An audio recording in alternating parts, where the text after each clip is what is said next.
So today we're going to do something a little bit different. We're going to use the stencil of the month for June of 2024, and we're going to combine it with the template of the month for June of 2024. And if you guys don't know, we don't really have sponsors. We don't have paid sponsors. We actually fund our business by people buying stuff, supplies off of our website. So if you can head over to makeawoodsign.com, check out what we have. We've got tons of products on there that you guys might like. We sure appreciate it. All right, that's enough of that. Let's make some sawdust. So for this sign, we're using a 1x12 board, and it's about 18 inches wide. The stencils are super easy to lay out, but sometimes they do bow.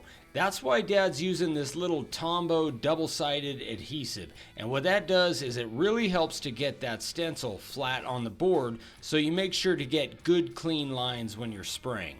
So what he's doing now is he's just making sure that thing's centered right on the board, and we're not sure what we're going to do with the edge at this point, so Dad's just making sure to give himself as much room as possible on each side. Now we only have one of these templates. Well, actually I take that back. We make them, so we could make as many as we want. But we want to show you guys how to do a layout if you only have one. So he's blocking off both sides to make sure he doesn't get overspray as he's spraying his stencil. Then all he's got to do is pry this thing up nice and careful. This is a 5-in-1, but you can use a putty knife or a pocket knife. It doesn't really matter as long as you don't break the stencil. It can be fragile, so just be careful when you're doing that. And if there's any of that adhesive left, then a pink eraser will get that stuff right off. Now Dad's got to decide where to put the little turtle. One thing that we really try to focus on is having a balanced looking sign. So if I have the turtle on that side, and let's say I didn't want one on the other side, then I would probably cut some of that other side off. So balance in a sign really does make a big difference. Now you can see the lines on the bottom right hand turtle right there. They're a little bit blurry. So for this one, Dad actually used something and held that template down, so he made sure to get clean lines. Kind of the same thing as he does with the Tombow. Real quick, if you guys could hit the subscribe button and the like button, we've got a big goal of hitting 100,000 subscribers this year, and we sure would appreciate it. Thanks so much.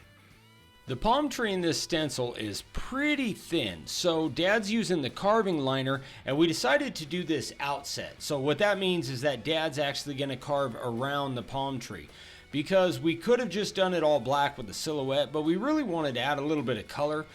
That's something that we struggle with a little bit, to be honest with you guys. We don't add color to a whole lot of stuff. I prefer black and white. First of all, it's easier to do, but second, I just like that look. But I know that, especially if you're selling on site, color just attracts eyes. It sells better. It just does. So for that reason, we're using the carving liner, and Dad's going around the outside of this to make sure to get all those sharp points and really make sure that it has a good look to it. Now he's going to take the profile bit at a 3/16 of an inch deep, and he's going to widen that line up a little bit. Now you can try to do this with a profile bit, and I'm sure it's totally possible, but I don't think you're going to get as sharp of lines. And also, unless you don't have a carving liner, there's really no reason not to use it. It is perfect for this sort of artwork, and if you guys don't have one, you really should look at getting one if you plan on doing carving and if you really have something that has some fine detail. This is by far the best fine detail bit that we've ever used.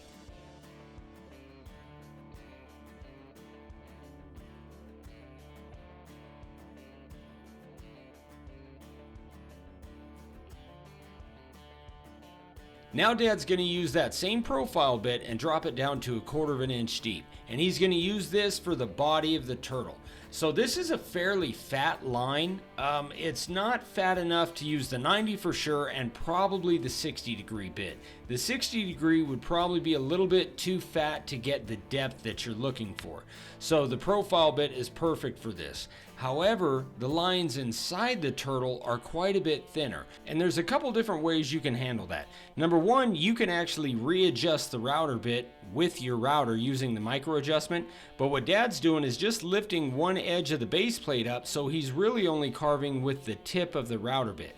Now it's still going to go deep enough that you're not going to sand those lines out, but that way he didn't have to take the time and use the micro adjustment to raise the bit up. Now, if that's how you want to do it, I highly suggest you do that, especially to start off with. This is kind of a little bit more of an advanced technique, I guess, if you want to call it that. But it definitely does help when you have thicker and thinner lines to get that skill down. But to start off with, I would suggest just using the router itself to adjust the depth. It's a little bit easier.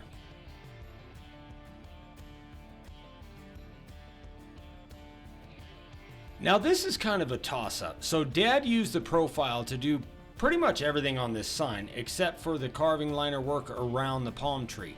And the chamfer bit as well for the edge. But all of the carving itself, he used the profile bit. Now you can use the 60 degree. Some of these lines are pretty fat and then they get sort of thin. So you can use that same technique of lifting the edge of the router to just use a little portion of the bit. However, that does kind of create a problem. If you carve too shallow, then you're going to sand your lines out. We get the question all the time, like, what bit do I use for what purpose? And really, there's so much different variability. It's just up to you guys. Like, maybe tomorrow, if Dad was to carve this, he would use a 60 degree bit in a lot of this, or maybe not. So you can use different bits for different purposes. It's just all in, number one, what bit you have. We obviously have all of them, so if you're limited, you only have one or two, well, then you use what you got. But it's always a good idea to kind of, as you go along, grow your arsenal a little bit. And just like with anything else with woodworking, you start off with a few things and then you build your tool repertoire, if you will, as you go along. And that's going to help you have more options to use. And also, if you need your bits sharpened, let's say you send them to Dad, which is another thing you get with a premium and executive membership, then you have bits to use while they're being sharpened. So it's just a good idea to have more than one of each one, and also to have as many as you can to make sure that you can do whatever you need to do. But I think Dad made the right choice using the profile bit on this one, because most of these lines are fairly thin. So this board's a little grainy, and on these little wave areas right here, Dad had kind of a hard time holding a line. And to be honest, that's kind of saying something if Dad's having a hard time. So to make it a little bit easier and give him a little more control, he turned the board and he's pulling the router towards him. Remember, that allows you much more control when you're pulling the router towards you as opposed to going left and right. For me, personally, I do this anytime that I possibly can just to try to get the straightest lines possible. For all the interior stuff that Dad didn't get in his first pass, he just dropped that router bit a little bit deeper and he's going in and using the profile to get everything out, which is not usually how we do it, but in these thin letters right here, it definitely worked better than trying to fit a 90 or a 60 degree in there. Now once it's done carving, Dad brushed the crap out of this thing with a stiff bristle brush to make sure that there's no sawdust left in the carving itself. We weren't really sure what we wanted to do for the edge on this, but I kind of talked Dad into trying like a freeform shape. So to do that, Dad's going to make a line first. It's a lot easier if you have a line to follow, and also if you draw something before you start cutting it, it's a lot easier to fix if you don't like how it looks. So Dad drew a line all the way around this thing, trying to make it round enough that he can use the bandsaw. And you know what? To Dad's credit, he was saying like he's not a bandsaw guy and he's not very good with it, but I thought he did a really good job on this thing. He freaking knocked it out of the park, just kind of following that line a little bit and just making this kind of odd freeform shape. And for this particular sign, I picture it like on a beach house or something, on a porch, something like that in Half Moon Bay. I think it looks really good. Then once he got it all cut and sanded, he's using the chamfer bit to put a big deep chamfer around the edge of this thing. Now he did the back as well, but we didn't show that because for whatever reason I didn't push the record button. But he put a small chamfer on the back and a big chamfer on the front. Now we want to use blue for the word beach and the little waves right there. So we made sure to tape off everything that was going to be blue and then sprayed it black. And now once that dries, Dad's taping off everything black and he's going to spray it blue. If you're going to use different spray colors on your signs, make sure that you use matte or flat finish. Now, we did hear recently about a way you can use gloss finish, but we haven't tried it, so we're not going to really talk about that yet. We want to kind of experiment and make sure it works before we say like, hey, this works, give it a shot. So Dad's using a matte finish blue, and even though it's not super glossy because it's matte, once you put a clear coat on there, it shows up really well. The only kind of downfall is it takes a lot longer to dry than the primer. Now once it's all dry and Dad took all the tape off, he's using an 80 grit disc on the disc sander, and he's going to use a 120 grit disc on the random orbital sander to get all of the color off. Now you can see that the sign's actually wobbling a little bit. This board had a bit of a cup to it, and it actually cupped while we were carving it. So that happens, not that big a deal, but if it cups too much, then it can be a problem. For the color on here, Dad's just using Sharpies, and Sharpies work really well, but you can use other felt pens too.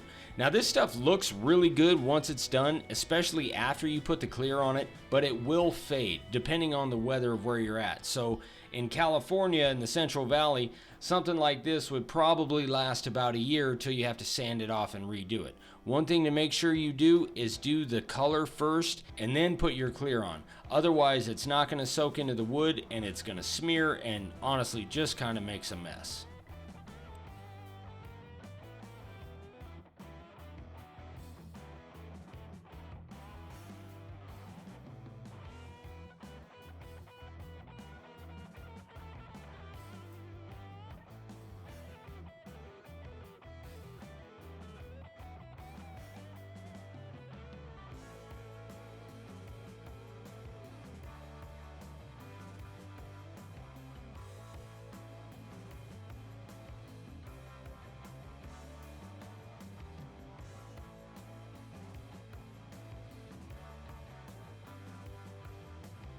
There it is, guys. I'm really happy with the way this came out. Actually, I'm a little bit surprised. Ryan gave me the suggestion to do kind of the free-form shape, which I think is perfect for this type of sign. And then throwing a little bit of color in there is a little bit beyond what we normally do. I'm really happy with the way it came out. I think it's a really neat little sign. I think it would be a big seller if you're out selling on site or even online. We've got links to everything in the description below, including everything that we used as well as the memberships. So thanks again so much for watching, guys. We love you. We'll see you on the next one. Bye-bye.